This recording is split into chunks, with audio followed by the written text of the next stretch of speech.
अब इसके साथ ही नाज़रीन आपको बताएं कि मुल्क भर की तरह मरी में भी जश्न आज़ादी की तैयारियां जारी हैं। सियाह जो हैं स्टॉल से झंडे और बैचेस खरीद कर इस खूबसूरत मौसम में 14 अगस्त की तैयारियां कर रहे हैं। इसी हवाले से मज़ीद जानते हैं अपने नुमाइंदे सैयद अहमद से। जी अहमद, बताइएगा कि मरी के बीच में कैसी तैयारियाँ हो रही हैं?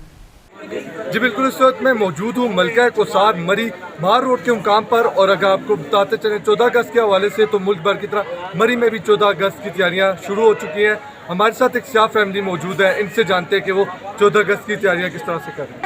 अपने मुल्क को प्रेजेंट करने के लिए, आज़ादी को प्रेजेंट करने के लिए हम एक जिंदा कौम है। हम सब यहाँ पे मरी में 14 अगस्त मनाने के लिए आए हैं स्पेशली।